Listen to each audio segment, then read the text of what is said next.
अस्सलाम वालेकुम स्टूडेंट्स। हमारी बात चल रही है इक्विलिब्रियम कांस्टेंट एक्सप्रेशन ड्राइव करने के हवाले से। तो उसमें पहली एग्जांपल एसिटिक एसिड और इथाइल अल्कोहल के रिएक्शन वाली जो है वो हमने डिस्कस की थी।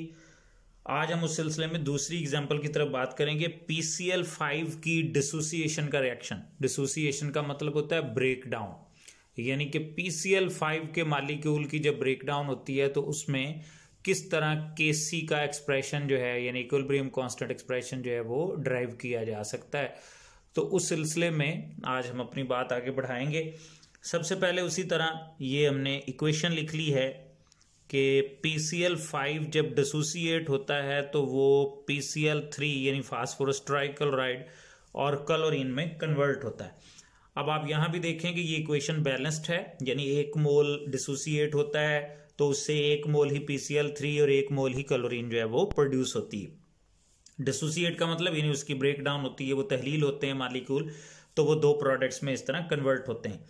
अब बिल्कुल उसी तरह इनिशियल जो कंसंट्रेशन है, लास्ट टाइम भी हमने इसी तरह नोट की थी कि इनिशियल कंसंट्रेशन फर्ज करें कि वो है A मोल PCl5 की, और उस वक्त तो दोनों प्रोडक्ट जो है वो 0 0 ही होंगी, क्योंकि समझ लें कि अभी आपने रिएक्शन जो है वो शुरू करना है और आपने इतनी इब्तदाई कंसंट्रेशन PCl5 की जो है वो ले ली है। तो चूंकि अभी आप काम स्टार्ट ही करने लगे हैं तो इसलिए प्रोडक्ट्स जो हैं वो 0 कंसिडर होंगी। और फिर जब रिएक्शन आगे चल पड़ेगा और इक्विलिब्रियम पे पहुंचेगा तो उस वक्त फिर आप तसव्वुर ये करें कि X मोल सपोज PCl3 के बन गए और X मोल ही क्लोरीन के प्रोड्यूस हो गया, तो PCl5 जो पीछे रह गया वो रह गया A माइनस X मोल। तो ये जैसे हमने लास्ट टाइम भी किया था कि जितनी जितनी प्रोडक्ट बनती है हम इनिशियल कंसंट्रेशन में से उतनी माइनस कर देते हैं। तो ये A माइनस X मोल जो है वो पीछे बाकी रह गई। फिर हमने जैसे लास्ट टाइम किया था कि फर्ज करें कि ये जो पूरा रिएक्शन मिक्सचर है हमारा, यानी रिएक्टेंट्स और प्रोडक्ट्स इक्विलिब्रियम पे जो पूरी मिक्सचर के अंदर मौजूद हैं, फर्ज करें कि ये टोटल वॉल्यूम जो है वो है V डेसीमीटर क्यूब। तो अगर हम ये जो इक्विलिब्रियम पे कंसंट्रेशंस हैं इनको V डेसीमीटर क्यूब के साथ डिवाइड कर दें तो समझ लें कि जो हमारी कंसंट्रेशन है वो मोल्स पर डेसीमीटर क्यूब के यूनिट में कन्वर्ट होगी, क्योंकि जब ये डेसीमीटर क्यूब ऊपर जाएगा तो ये पर डेसीमीटर क्यूब बन जाएगा। तो V X over V moles per decimetre cube, और इसी तरह ये भी X over V moles per decimetre cube, और ये A minus X over V moles per decimetre cube concentration बन जाएगी, यानी कंसंट्रेशन मोल पर डेसीमीटर क्यूब के यूनिट में चेंज हो जाएगी अगर हम इक्विलिब्रियम पे मौजूद इन कंसंट्रेशंस को टोटल वॉल्यूम जो रिएक्शन मिक्सचर का है यानी V डेसीमीटर क्यूब उससे डिवाइड कर दें। अब हमने इक्विलिब्रियम कांस्टेंट एक्सप्रेशन की जो वैल्यू है वो ड्राइव करनी है। तो Kc बराबर है प्रोडक्ट की कंसंट्रेशन ऊपर, तो ये PCl3 की कंसंट्रेशन इनटू क्लोरीन की कंसंट्रेशन ओवर रिएक्टेंट की कंसंट्रेशन यानी कि PCl5 की कंसंट्रेशन। अब आप इसमें ये इक्विलिब्रियम पे जो कंसंट्रेशन है वो पुट कर देखिए। ये इक्विलिब्रियम कांस्टेंट एक्सप्रेशन है, इसलिए जो इनिशियल कंसंट्रेशन होती हैं उनका इससे कोई ताल्लुक नहीं है। आपने जो इक्विलिब्रियम पे कंसंट्रेशन है वो इसमें पुट करनी है। तो PCl3 जो है वो भी X ओवर V मोल पर डेसीमीटर क्यूब, और जो क्लोरीन है वो भी X over V moles per decimetre cube, और जो PCl5 था वो है A minus X over V मोल पर डेसीमीटर क्यूब। अब आप इसको आगे हल करें। X को X से मल्टीप्लाई किया तो ये आ गया X स्क्वायर, और V से मल्टीप्लाई होगा तो V square divided by A minus X over V। अब आप इसको ऊपर ले जाके हल करना चाहें तो कर दें, वरना ये V इसके स्क्वायर से काट दें तो भी आपकी मर्जी है, जैसे भी आप मैथमेटिकली इसको सॉल्व करना चाहें। तो चलें मैं इस V को इसके स्क्वायर से खत्म कर देता हूं, तो ये आ गया X square over V divided by A minus X over 1। तो अब आप इसको अब अगर आप इसको थोड़ा और आगे सॉल्व करना चाहें तो वो आप कर सकते हैं।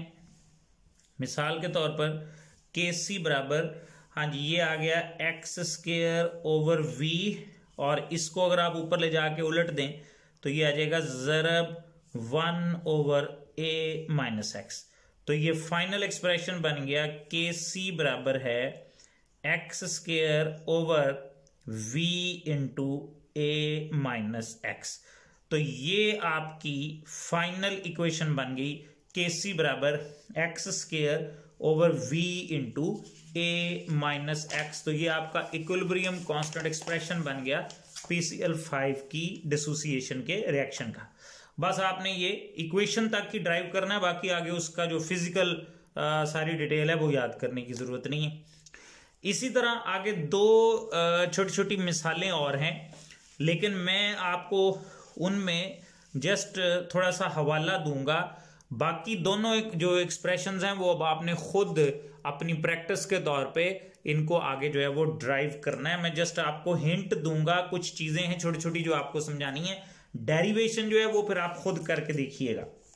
इंतहाई आसान गुफ्तगू है, कोई लंबी चौड़ी बात नहीं है, जस्ट एक दो छोटे छोटे पॉइंट हैं वो आपने समझने हैं। मसलन N2O4 की डिसोसिएशन की ये थर्ड एग्जांपल है।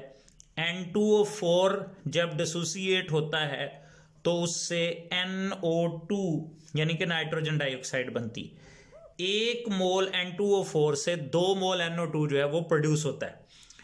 तो अब आपके समझने की बात यहां पे यही है कि आपने जो पहले दो मिसालें डिस्कस की हैं उन पहली दोनों मिसालों में रिएक्टेंट्स और प्रोडक्ट्स के मोल्स जो हैं वो बराबर बराबर ही थे।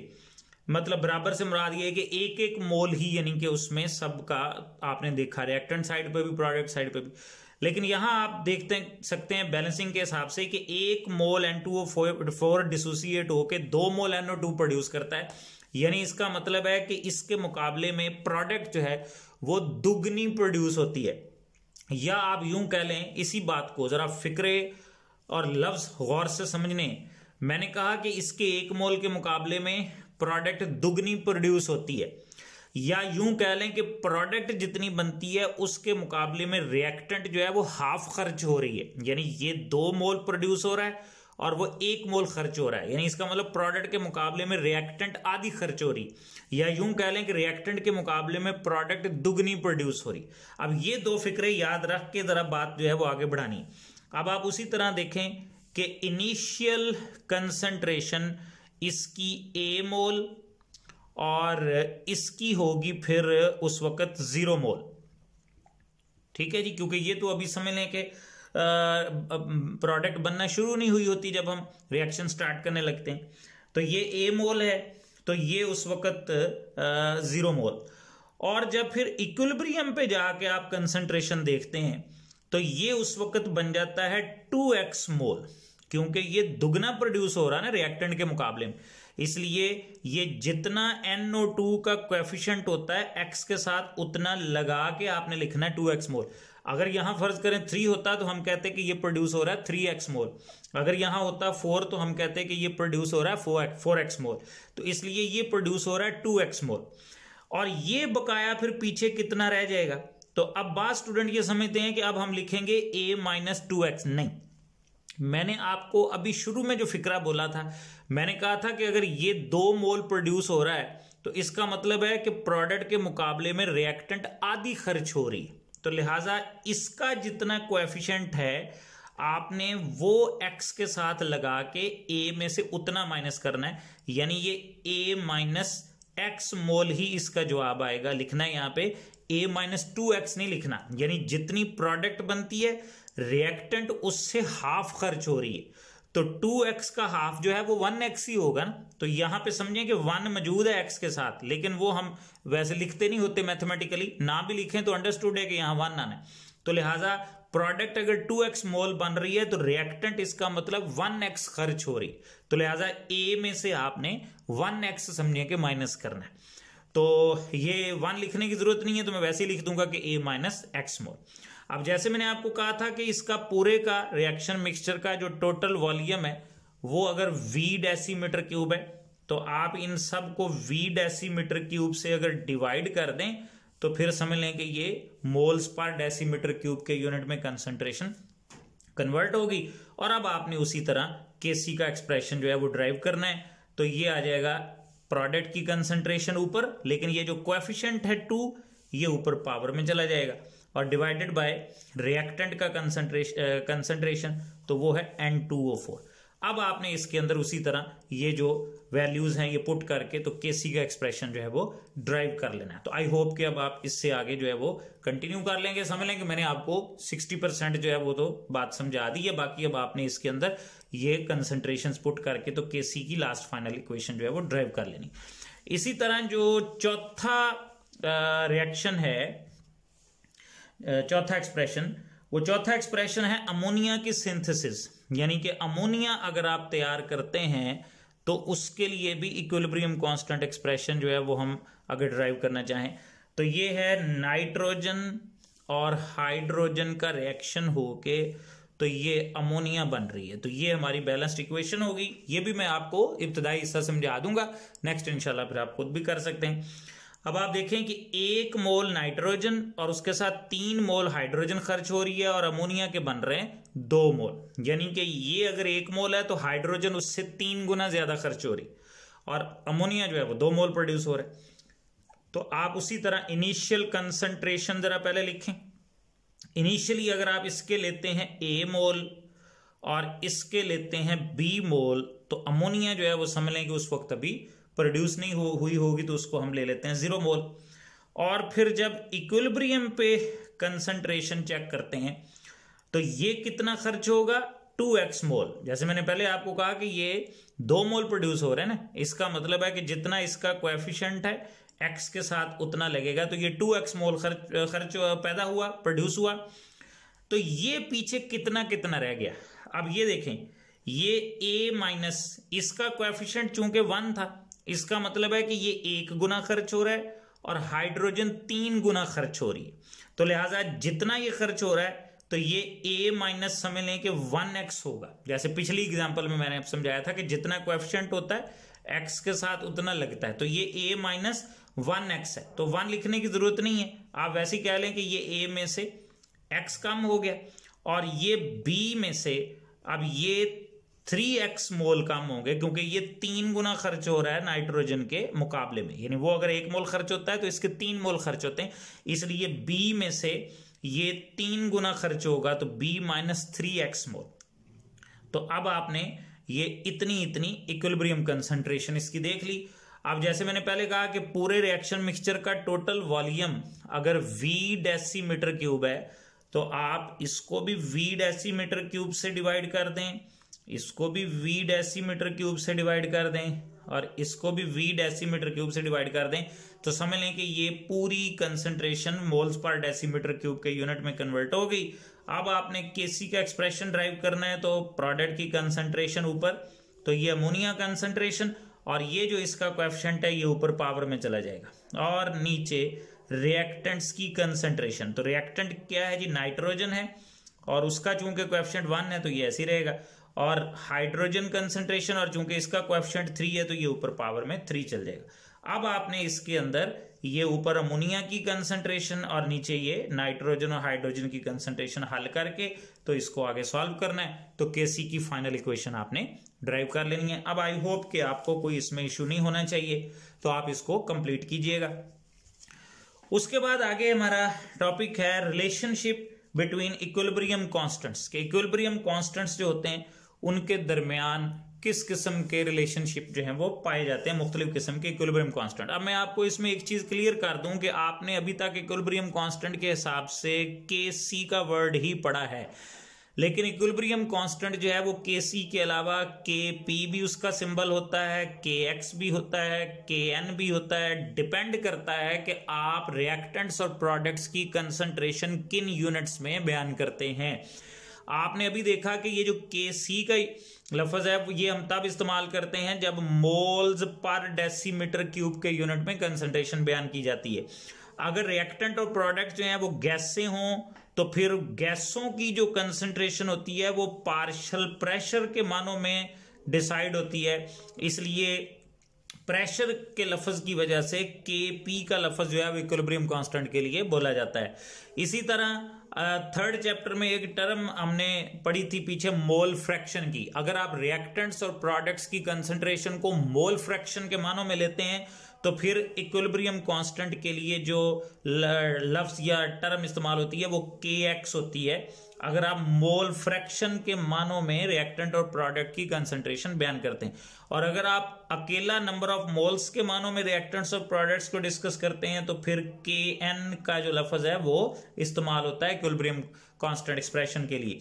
तो इट मींस कि डिपेंड करता है कि कंसंट्रेशन आपने आया कि अकेली मोल्स में लेनी है, मोल्स पर डेसीमीटर क्यूब में ली है, या पार्शियल प्रेशर के मानों में ली है, या मोल फ्रैक्शन के मानों में ली है। तो उस हिसाब से इक्विलिब्रियम कांस्टेंट के लिए ये 4 किस्म की अलामात या सिंबल्स जो हैं वो इस्तेमाल होती हैं। तो बहरहाल अब हम इसमें थोड़ा सा देखेंगे कि आपकी बुक में उसने क्या लिखा है। हाँ जी, रिलेशनशिप में वो कहता है कि एक्सप्रेशन जो है इक्विलिब्रियम कांस्टेंट का वो डिपेंड करता है किस चीज पे, जैसे मैंने कहा कि upon the concentration units used, यानी इस बात पर डिपेंड करता है कि आपने कंसंट्रेशन के यूनिट्स जो हैं वो कौन से इस्तेमाल किए हैं। Mostly the concentrations are expressed in moles per decimetre cube, ज्यादातर जो कंसंट्रेशंस होती हैं वो मोल्स पर डेसीमीटर क्यूब के यूनिट में होती हैं। अब एक जनरल रिएक्शन उसने लिया है कि फर्ज करें कि हम कहते हैं कि ये हमारे पास एक रिएक्शन है जिसके मुताबिक ए रिएक्टेंट के ए मोल, बी रिएक्टेंट के बी मोल ये आपस में रिएक्ट करते हैं, और सी प्रोडक्ट के सी मोल और डी प्रोडक्ट के डी मोल जो हैं वो हमें पैदा करके देते हैं। ये जो पीछे स्मॉल ए स्मॉल बी हैं ये मोल्स हैं, जितने जितने मोल्स उनके आपस में रिएक्ट करते हैं, और ये जो स्मॉल सी और स्मॉल डी है ये उनके मोल्स हैं कि जितने जितने मोल्स प्रोडक्ट के हमें हासिल होते हैं। तो अब इक्विलिब्रियम कांस्टेंट यानी कि के सी का जो एक्सप्रेशन है वो आपने जैसा कि पीछे लॉ ऑफ मास सेक्शन में भी देखा था कि प्रोडक्ट की कंसंट्रेशन हम ऊपर रखते हैं और ये जो इनके कोएफिशिएंट होते हैं ये ऊपर एक्सपोनेंट्स या पावर में चले जाते हैं, और रिएक्टेंट्स की कंसंट्रेशन हम नीचे लिखते हैं और ये जो इनके एक्सपोनेंट्स होते हैं ये ऊपर पावर में चले जाते हैं।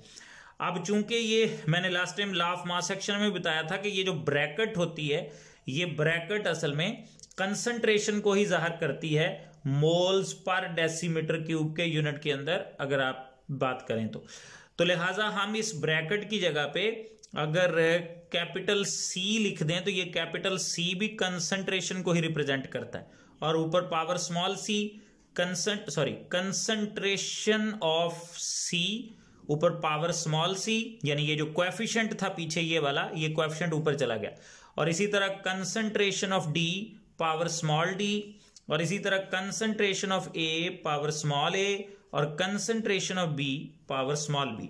तो ये इसी एक्सप्रेशन को इस तरह भी लिखा जा सकता है। तो वो आगे बता रहा है कि स्क्वायर ब्रैकेट जो है वो रिप्रेजेंट करती है कंसंट्रेशन जो होती है स्पीशीज की यानी रिएक्टेंट्स और प्रोडक्ट्स की मोल्स पर डेसीमीटर क्यूब के यूनिट के अंदर। बहरहाल वो कहता है कैपिटल सी जो होता है ये भी मोलर कंसंट्रेशन के लिए ही इस्तेमाल होता है। अब आगे उसने लिखा है कि अगर रिएक्टेंट्स ए बी और प्रोडक्ट्स सी डी जो हैं of the reaction under consideration, यानी इस रिएक्शन के अंदर जो कि हमारे ज़ेरे मुतालिया है, अगर इसमें रिएक्टेंट्स और प्रोडक्ट्स वगैरह जो हैं ये आइडियल गैसेस हों, मतलब रिएक्टेंट्स भी हमारी गैसेस हों और प्रोडक्ट्स भी हमारी गैसेस हों, तो फिर जो मोलर कंसंट्रेशन होती है हर गैस की वो प्रोपोर्शनल होती है इसके पार्शियल प्रेशर के, यानी कि फिर गैसों के केस में कंसंट्रेशन बराह रास्त डिपेंड करती है किसके, पार्शियल प्रेशर के। ठीक है जी, तो लिहाजा उस सूरत में कंसंट्रेशन को अगर पार्शियल प्रेशर के मानों में बयान किया जाए तो फिर हम के सी की जगह पे के पी की टर्म इस्तेमाल करेंगे, और यही एक्सप्रेशन जो है वो के पी की शक्ल में फिर यूं बन जाएगा कि आप कंसंट्रेशन की जगह जब पार्शियल प्रेशर लेके आएंगे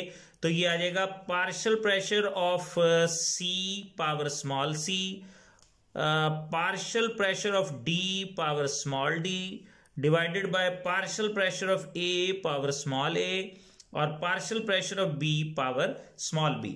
तो यही एक्सप्रेशन जो है वो पार्शियल प्रेशर के मानों में इस तरह बन जाएगा, जबकि वो कहता है यहां पे P A P B P C P D वगैरह ये पार्शियल प्रेशर्स को रिप्रेजेंट करता है ए बी सी डी वगैरह का इक्विलिब्रियम पोजीशन पे जो बयान किया गया है।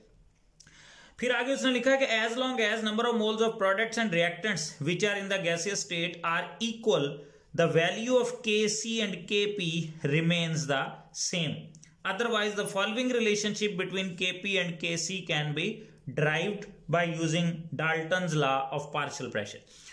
वो कह रहा है जी कि ये बात ज़हन में रहे कि जब तक रिएक्टेंट्स और प्रोडक्ट्स के नंबर ऑफ मोल्स जो हैं वो बराबर रहते हैं इक्विलिब्रियम पे, ठीक है जी, इन गैसियस सब्सटेंसेस के, तो तब आप कहेंगे कि Kc और Kp जो हैं उनकी वैल्यू सेम रहती है, ठीक है।